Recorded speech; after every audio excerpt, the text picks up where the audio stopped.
Yeah, that's right. This guy, this man right here, the one in the cool ass suit and says Falcon Punch! has his own anime. Don't believe me? Well, I don't blame you, because even I never heard of it until very recently, as in some random June night at 2 a.m. in the morning, episode 1 was recommended to me on my YouTube homepage. Which sounds way too good to be true at first, but no, there it is. You click on the episode and you get not only one, but the entire series fully subbed in English. And I thought to myself, I'm a pretty big fan of Nintendo, and I also watch a decent amount of anime. So if I'm a fan of both of those things, that would make me a total fucking loser. So if I'm a fan of both of these things, this would make for a pretty damn good time. And a series on Captain Falcon, no less. So not only would we get some high-speed racing shenanigans, but it would star one of the most beloved Nintendo characters between the hardcore and casual fan bases. And despite my lack of knowledge of the F-Zero series, I was still super excited to press that play button and see what this 51 episode escapade had in store for me. Oh, anything for you, Captain Falcon. Just say the word and the wish is my command. Ah, fuck! So the story first begins in the year 2051, where we are introduced to the 23-year-old Ryu. And Ryu looks like he has a pretty good life. He has a stable job as a police officer, he's got a great girlfriend, and even spends his off days competing in races. So life seems to be going pretty dandy for him as we see him get ready to propose to his girlfriend one night as he's doing patrol, until he gets into a high-speed chase with some random criminal, in which you obviously know he's gonna catch since he is a pro racer. He's dead now. Okay then. Oh, hold on though. We cut to Ryu not actually being dead, but waking up in what appears to be some high-tech facility. And after taking a good look outside, he finds out he's been sent over 150 years into the future. This all happens in the first 6 minutes of the episode. This is like total whiplash for not only Ryu, but for the viewer as well. And it's pretty indicative of the sheer pace this anime goes at. Because right after this scene, we're introduced to a plethora of new characters, the crazy world of Mute City, and how races are totally transformed from what they were before. And also the fact that the dude that killed Ryu 150 years ago is still alive, but now looks like this weird deformed Majin Buu clone. So the episode just ends with Ryu being pretty chill with the fact that he now lives 150 years in the future, and he joins the Mobile Task Force, a special team in the police service that races in the popular F-Zero to beat bad guys so they don't get money.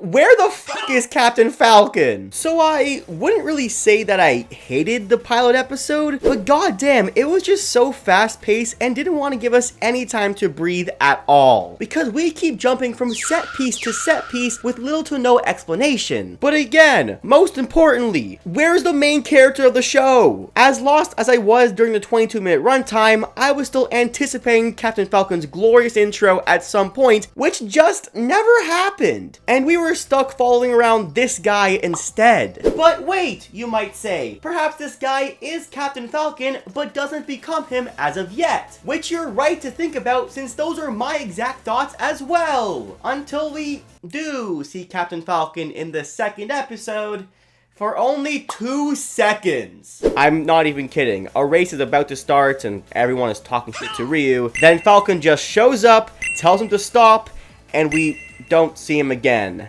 What exactly am I watching here? As you continue to watch the next couple of episodes, you start to notice that this show is very Saturday morning cartoon-esque. As in, there's a very formulaic plot to every episode, and they don't even try to spice it up. Here it goes. First half of the episode, it sets up a conflict. Whether it's in the Mobile Task Force or they're squaring up against the enemy, they gotta set something up. And in the second half of the episode, it's the big F-Zero race, where they settle the conflict. This sort of thing continues for the next 7 episodes, and nothing really progresses in the story. And I honestly got pretty uninterested as a result. Which, you know, I don't necessarily shame the anime for doing. Like, it was primarily featured on kids networks like 4Kids, where other shows like Pokemon or Yu-Gi-Oh! Would also have the same kind of formula. And like, the racing itself is pretty dope. For an anime that came out in 2003, I can say with confidence that the animation and quality hasn't really aged that badly. badly. No, my real issue with the show as of now is how fucking misleading it is. It's called F-Zero, the Legend of Falcon, and there's no Falcon in sight. We just see a bunch of weird looking characters I've never seen before in my life, and they're apparently the main cast? And the worst part is, they're not even interesting. Here's the rundown. Jodie Summer, the leader of the group, and she's pretty boring and overprotected. Lucy, she's pretty nice, but kind of annoying. And the director, whose name I forget, is honestly just pretty bad all around. And the villain side isn't all that good either, because we have Zoda. And besides a couple of character quirks, it's just not that good whatsoever. The only character I enjoyed early on was Jack, which was mostly because of his really out there design and the fact that his voice is just pretty entertaining in any situation.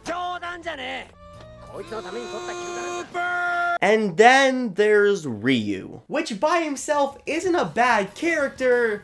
Well, other than the fact that he has no trauma at all of his past life and just moves on completely. But again, not a bad character. But it's the reality that we got him and not Captain Falcon as the main character. And honestly, it makes me feel very cheated on. Like, oh, all my loved ones are long dead and the girlfriend I was going to propose to probably died cursing my name. Boo fucking who. I never got Bandana D in Smash and you don't see me complaining that much about it. Like, come on, you have Captain Falcon show up so many times in the opening sequences and he's just barely in the show. But when he does show up, oh my god, he just steals the entire episode. Like, the plot won't even revolve around him at all, but he will just show up out of nowhere, look at what's happening around him, and then immediately becomes the MVP, and I eat that shit up every time. Which is awesome, but it rarely happens. Don't believe me? Well, I'll have you know, when I was watching this show, I wrote some notes down for each episode in anticipation for making this video, and for a long period of time,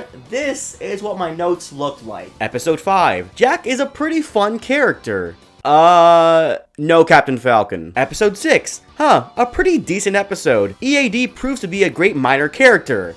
Still no Captain Falcon. Episode 7. Very weird premise for an episode. Ryu is growing on me a little bit. No Captain Falcon though. And when we do see Captain Falcon like we do in episode 10, I would literally scream, yo! And actually enjoy the episode until he leaves like 10 seconds later. Because dude, I just want to see this man shine and do his Falcon punch so badly. Nintendo doesn't give a shit about him anymore, and you're telling me in his own series with his name directly in the fucking title doesn't care about him as well. That's like taking Sonic X, a show that also has the name of the main character in the title, but the show is actually about Vector. Now, can I admit that this is partly my fault for setting my expectations a little too high? Yeah, because upon doing more research on the show, I found that most of these characters derive from the games, and a lot of these settings and plot points are entirely faithful to the source material. So I definitely blame myself a tiny bit for going into the show as blind as I did, but it doesn't stop the series from being so ass. Because I still saw multiple F-Zero fans saying how the beginning of the anime wasn't really that good. I'm like 7 episodes into the series, and other than a couple of things I like and a really killer soundtrack, like seriously, that opening and ending theme is fire. But besides that, I don't really have a reason for watching the show anymore. I mean, I don't hate it. Actually, no, I kinda do, because I wasted all that time watching this instead of playing Tears of the Kingdom or playing other Pikmin games before the new one comes out, all because I wanted to see a specific character that only appears for 2 seconds. So was it finally time to drop the show? For any sane person, yes. But I kept going. Was it because I saw potential in the show or any interesting plotline I had to see through? Partly, but the biggest reason why I kept watching was because I can make a video on it. Because goddamn, no matter how shitty or disappointing the show turned out to be, I know I can make some pretty damn good content on it. So I clicked on that next episode, and honestly, I'm glad I did. Episode 8 of the show has Ryu reminiscing about his old girlfriend and all the good times they had together until he's called on a mission to help a girl, and as he goes to meet her, he finds out that she looks a lot like his old girlfriend. As shocked as he was, later on in this episode, we find out that this girl, named Miss Killer, was tricking Ryu into getting information to go back to the Dark Million, and more specifically, gather intel for her leader, the Black Shadow. And two things that come from this episode immediately hook me more on the show than ever before. First off, the character of Miss Killer and the fact that she holds some kind of resemblance to Ryu's ex-girlfriend, which is so messed up for Ryu because now not only is his girlfriend dead, but now he will keep seeing her face on someone that's supposed to be his enemy, making for a very interesting dynamic and a character I'm very interested to see more of in the future. And also because she's pretty hot. And secondly, Black Shadow himself. You know how I was complaining before that Zoda wasn't really that good of a villain? Well, Black Shadow is exactly what this series needed, as in some dude in a super tight BDSM suit that has a super over-the-top maniacal laugh that is both equally funny and kinda horrifying.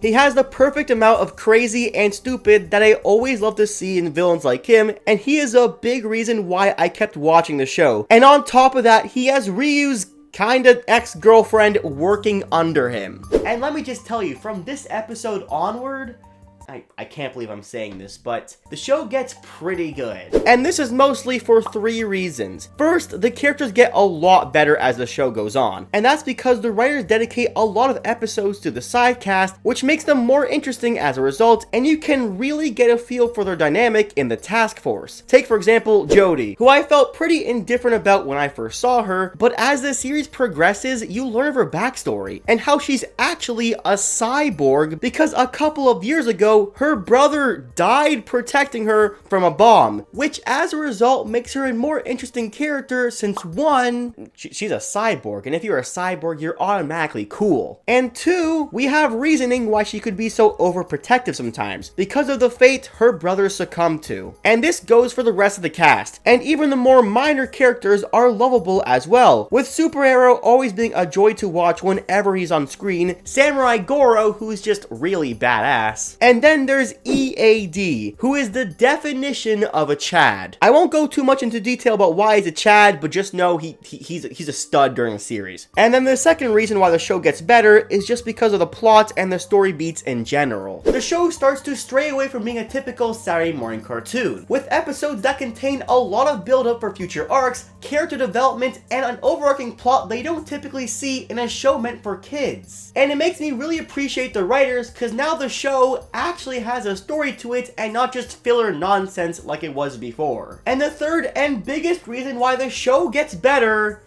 it's because of how fucking stupid it is. Now this ain't a bad thing, don't worry. It's more so the writers became self-aware at what they're really making and then just went insane with it. Like Zoda, his character gets turned on its head and changes everything you've ever knew about the series. But I don't want to spoil you that much, so I won't go too in depth. My point is, the series gets a lot more— No, wait, hold on. I feel like y'all don't trust me yet, so for the sake of this video, I gotta try to explain the absolute absurdity that this series tries to pull off. So we all know that the high-speed chase that Ryu had with Zoda 150 years ago was the very reason why Ryu got sent to the future in the first place. And we were led to believe that this was just a series of misfortunate events, that their lives are now intertwined like this. But no. As we find out in episode 46, Zoda was actually a creation made by Black Shadow, where he specifically made him so he could go back in time to kill Ryu so he would never be sent to the future. Which on paper I can sort of understand, but it just opens so many plot holes. Like, hey, Black Shadow, if you didn't want Ryu to have a chance to be sent to the future, then just Don't create Zoda, because Zoda is the reason he goes to the future. Black Shadow, how do you know how to create a living body and send it to the past in the first place? Hey, Black Shadow, why try to interfere with Ryu at all if he lives 150 years in the past? You would have accomplished your goal if you just didn't do anything. And let me just tell you, there are multiple instances of this happening in the show. Sometimes it makes sense, but most of the time it doesn't. And each and every time this happens, Black Shadow laughs hysterically as is to say that he expected it to happen, and he's always one step ahead of everyone, which for the most part is pretty true. And it's just so ridiculous, but I can't help myself but love it. And I find myself in the latter half of the show not waiting for Captain Falcon to show up anymore, and just genuinely enjoying every episode as it builds up to the climax. I mean, the Captain Falcon moments do become much more frequent, and he still becomes the MVP every time he's on screen, but the show has evolved past the point of needing Falcon to be there to keep the audience engaged in the story. And that's all because of one character. One character that is able to not only outshine, but act in such a way that all my complaints of Falcon not getting enough screen time would completely wash away. And that character happens to be Ryu. Because not only does his character become more interesting with the introduction of Miss Killer, but also he just becomes a lot cooler. Like the way he charges headfirst alone into any battle, just like Captain Falcon. The way he inspires others into fighting their battles and is happy to help them despite not being asked, just like Captain Falcon. Realize that there must be someone to risk their life to save the goddamn universe and has no problem being that man, just like Captain Falcon. And someone who wouldn't look too bad in a red helmet. Okay, you probably see where I'm going with this. Yeah, so you know when I said that this anime was not about Captain Falcon? Well, actually, it is. Because as we find out, the name Captain Falcon doesn't inherently mean that this is a name for a single person. In reality, it's a title. A title passed down from generation to a man that is willing to become that hero. And slowly, through the series, we see Ryu resemble Captain Falcon more and more until we reach the end game of the anime. And the writers did a really good job of convincing us that Ryu is a man worthy of holding that title and would be capable of doing all the cool things Captain Falcon can do, like drive really fast, rock a really cool jumpsuit, and most importantly, do a Falcon punch. Which, yes, does happen in the series, but I'll leave it to you to find out when. This show was definitely a very wild ride for me. From absolutely hating it to slowly loving it was definitely something I didn't see coming, but I'm honestly glad it happened the way it did, because sticking through that beginning part made it all the more sweeter to see how it wrapped up. Because honestly, that ending is pretty damn good. Captain Falcon, The Legend of Falcon is good, fun, action-packed, and incredibly stupid, and was a great way to embrace myself in the world of F-Zero. There's also an episode that straight up has Fox McCloud in it, like the one from Star Fox, but like a weird human version of him, which sort of looks like a furry, and I don't know, I thought it was pretty funny.